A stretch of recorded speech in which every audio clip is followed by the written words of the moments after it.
So speaking about fun, our next speaker is a guy who also believes we should be allowed as mature adults to have fun. And he focuses his argument primarily on this insane war on drugs, which everybody knows doesn't work and which distorts the economy and hands vast billion-dollar businesses over to the Hells Angels and evokes an argument in favor of reason. You had a magazine in your bags called Reason. I've been reading it for quite some time. It's an alternative to some of the nuttier right-wing stuff that goes on in the United States. His name is Jacob Sullum, and Jacob, I haven't really spent that time with you yet, but do I understand correctly that you're a devout and observant person? Are you a religious person? Yeah. Yeah, okay. I think it makes your argument all the more piquant. So just to finish my introduction of Jacob, I was at a party this past weekend, pretty typical, some artists, lots of lawyers. That's actually interesting, quite a few businessmen, some professionals. Everybody was knocking down the world's accepted stimulant, alcohol. Lots of chatter, but off in the corner, quite a substantial gaggle of people were toking. They weren't crazed hippies. They weren't dysfunctional. These were people that were highly successful, and some of them old enough to have started this particular habit way back in the 60s. So with that introduction, Jacob Sullum.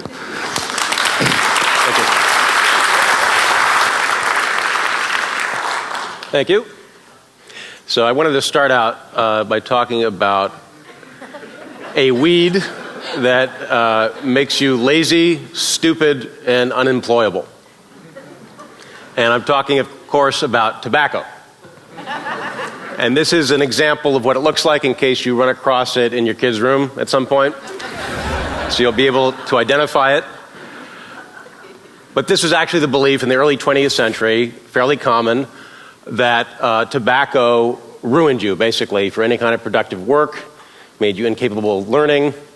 It was not uncommon to see in biology textbooks in the early 20th century statements like this: the mind of the habitual user of tobacco is apt to lose its capacity for study or successful effort. This is a cartoon from the book The Case Against the Little White Slaver, which was put together by Henry Ford, where he had, anti-testimonials about cigarettes from prominent citizens.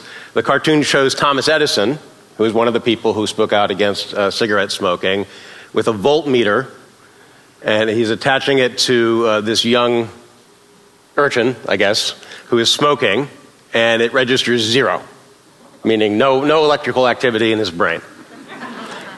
And so this is not a perspective that was limited to isolated cranks. I mean, Ford himself was a bit of a crank, but he wasn't isolated. He had lots of company. David Starr Jordan, who was president of Stanford University and a well-known biologist, said, "The boy who smokes cigarettes need not be anxious about his future. He has none." Now, nowadays, of course, this sort of stereotype is much more commonly associated with marijuana. Of course, in the 20s and 30s, marijuana was said to turn you into a homicidal maniac. That idea is now considered passé, and more recently, beginning in the 60s, they started talking about something called amotivational syndrome, very much like what they were saying tobacco did to young men in the early 20th century. This is what marijuana was said to do.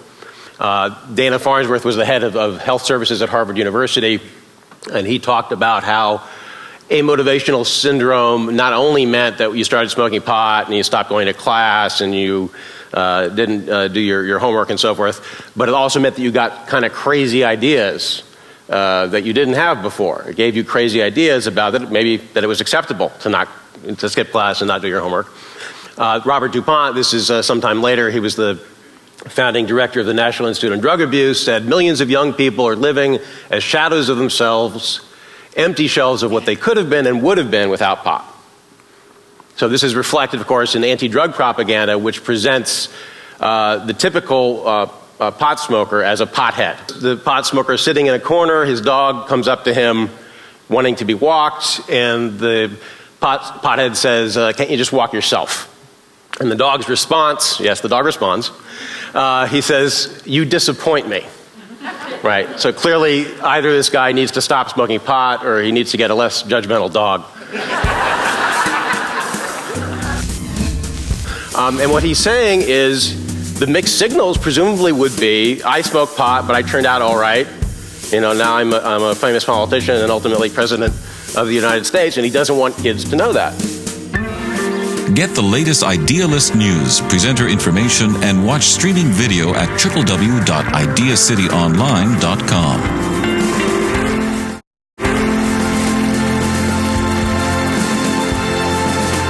Idea City, the smartest people, the biggest ideas.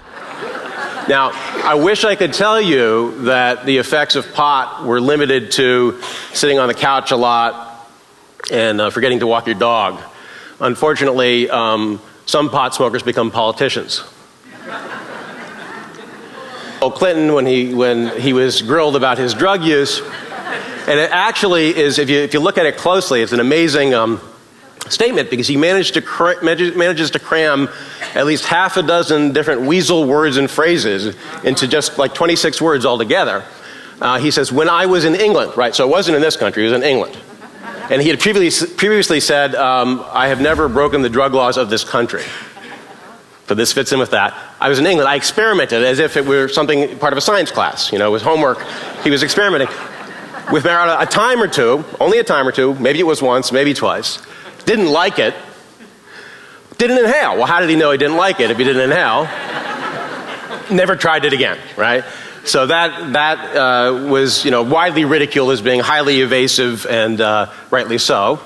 Now here's George Bush, which is evasive in a different way. I wouldn't tell your kids that you smoke pot unless you want them to smoke pot.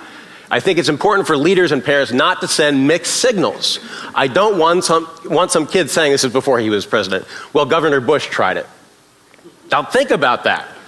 He's refusing to answer whether he ever smoked pot. Why? Because if he does answer, then people will say, well, Governor Bush did it. So obviously he did, right? He's answering it without answering it. By insisting that he won't answer it, he's giving his answer. And what he's saying is the mixed signals presumably would be, I smoked pot, but I turned out all right. You know, now I'm a famous politician and ultimately president of the United States, and he doesn't want kids to know that. Now this is the most...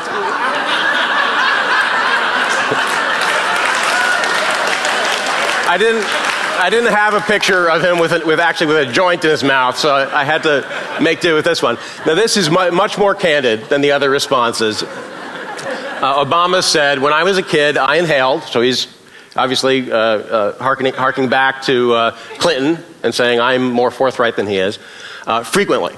That was the point. All right, so he gets points for candor for that. But if you read his memoir, the way he presents his drug use, which he's honest about, he's open about the fact that he used drugs, is that it almost led to disaster. It almost ruined his life. He was on the verge of becoming a junkie or a lifelong pothead, which is part of the traditional narrative, right? That you use drugs and they don't lead to ruin. If they don't ruin your life, you're lucky. And that you should say you regret it and it was bad and it was a close scrape. Thing is, it's not really true, right?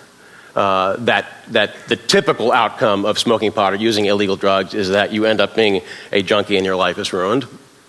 It's not hard to come up with lots of other high achievers who either are or were pot smokers. You may recognize some of these faces. There are a couple Canadians in there. What's interesting about this is, first of all, you'll see the entertainment field is overrepresented, not surprisingly. Partly because they tend to be more open about it, but some of these people also got busted, like Paul McCartney. For the most part, these things come out not because they volunteer it, but either because they get arrested, or they're grilled about it, or they get a photograph taken of them at a party, right? So it's not as if most of these people, for the most part, are not volunteering themselves as pot smokers. Carl Sagan is an interesting example. I found a couple of scientists Richard Feynman and Carl Sagan. Carl Sagan, during his life, did not come out as a pot smoker, but he wrote an essay, I think under a pseudonym, Mr. X, or Dr. X, maybe, Professor X, where he talked about how marijuana was useful for creativity, and he extolled it, but it wasn't until after his death that it was revealed that he was, in fact, the author of that. So, does pot make you a high achiever? Is the opposite of the stereotype true? No, but this is what you would expect to find. You'd expect to find lots of high achievers who smoke pot or used to smoke pot, because smoking pot and more generally using illegal drugs is actually the norm in the United States among adults born after World War II. This is the norm. You can see that the percentages in red, except for people in their 60s, most of these adults have used illegal drugs, typically marijuana. And if you ask what happens to them, do they all end up being addicts? Here's one indicator. This is based on data from the National Survey on Drug Use and Health. This is the percentage of users who become dependent within 2 years, and dependence is defined by a set of criteria that's based on the American Psychiatric Association's Diagnostic and Statistical Manual, asking people things like, do you use more of the drug than you intended? Do you try to cut back, and do you have trouble cutting back? Does it interfere with different parts of your life? So based on people's responses to those questions, they're classified as dependent or not dependent. So according to those data, this particular survey, marijuana dependence within 2 years, 6% of people. Now that looks kind of high actually in this survey compared to alcohol. It's about twice alcohol. Lower than crack cocaine, lower than heroin. But here's another survey. This looks at lifelong risk of dependence. And this is based on the National Comorbidity Survey, similar diagnostic criteria. And it has tobacco in here, which we did not have in the other survey. Look, tobacco is way at the top there. And in this case, alcohol comes out at 15%, cannabis is down at 9%. So for lifelong risk of dependence, cannabis is actually lower than alcohol. Now, both of these surveys probably overstate rates of dependence because it's very hard to diagnose these things at a distance. They don't use the clinical significance criteria in these surveys, but that would tend to be that would tend to exaggerate all of these rates. So just in relative terms, it's a pretty good indicator. When we come back. It's been decades, right? And I said, no, it definitely hasn't been decades. It wasn't last week, but sometime in the past couple months, could be. And this resulted in a huge premium. Get the latest Idealist news, presenter information, and watch streaming video at www.ideacityonline.com.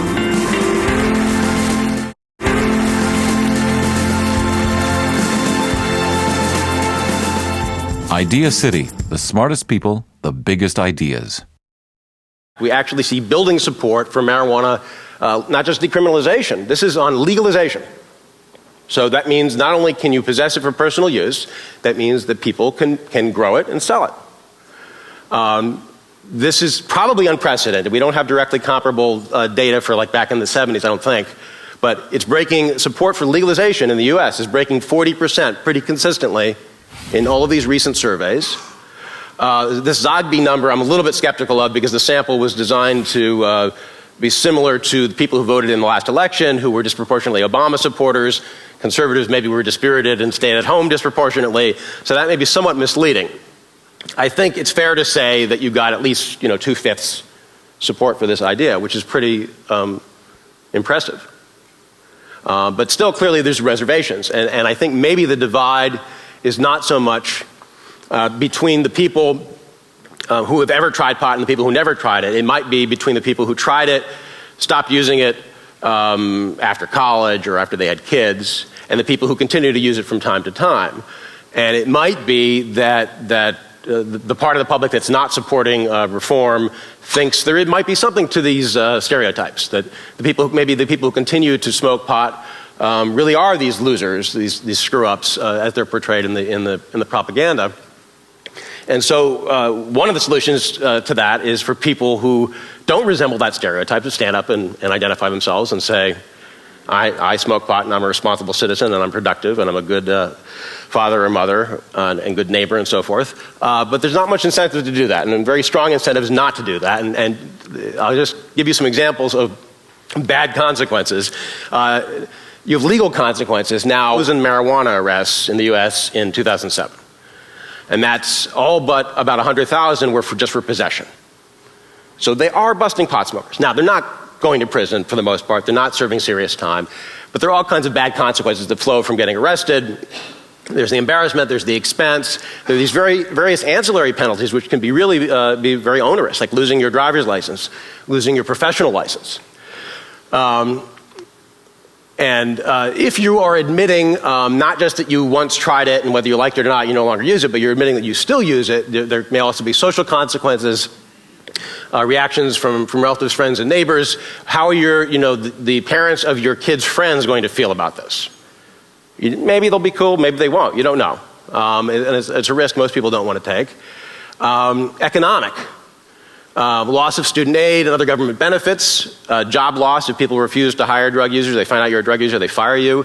You can actually be disqualified from a whole range of occupations if you currently use illegal drugs. Doctor, lawyer, accountants, pharmacists, nurses, social workers, teachers, right? So all these people really have their livelihoods at stake if they come out of the closet. Now, I don't have that much to lose. Once you write a book called Saying Yes in Defense of Drug Use, the cat is kind of out of the bag.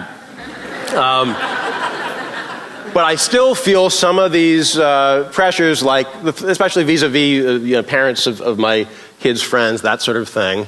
And one thing I did not anticipate, now no, I'm not going to get fired over this. In fact, I'm sort of employed to do this. But one thing I didn't know about was insurance rates, life insurance rates. I did an interview with somebody from my insurance company, and they asked about illegal drug use.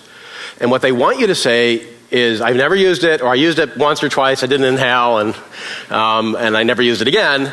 And so the woman who was interviewing me kept prompting me to say something along those lines, and she said, but you don't use drugs anymore, right? And I said, well, I still do from time to time. I'm not a huge pothead or drug user, but from time to time. And she wanted to nail it down, but it hasn't, it's been decades, right? And I said, no, it definitely hasn't been decades. It wasn't last week, but sometime in the past couple months, could be. And this resulted in a huge premium on my insurance because this is supposed to be a marker of somebody who's going to die prematurely. And you know what? That might well be true as a marker that people as a group who use illegal drugs, not because the drugs themselves are going to kill them, but it might be a marker for other things. This is what employers have told me when I say, why do you do drug testing? And they say they do drug testing because they don't want to hire the sort of people who use illegal drugs. In other words, they think it's not the drug use itself necessarily, they think it's a marker for bad character. And the problem is that they'll do a urine test when they hire you. If you know about it, they tell you when it's going to be. So all you do is, if you're a pot smoker, which is, the vast majority of illegal drug users are pot smokers, you stop for a few weeks and you're fine. You take the test, then you continue. And so now they have all of these drug users working with them and they don't realize that they do.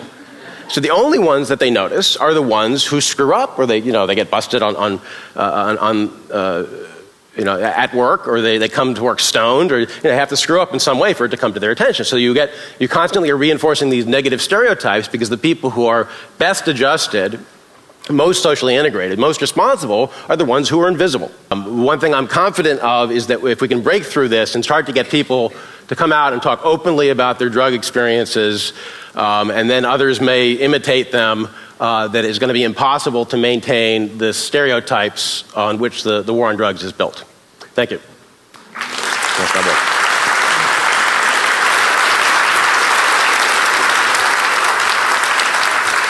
Thanks, Jacob. Thank you. Do you have to run away? What's that? You have to run away, right? Pretty soon, yes. Well, maybe I get a chance to talk to you on the break. Okay. Thanks very much. Thank you. Bye-bye. All right.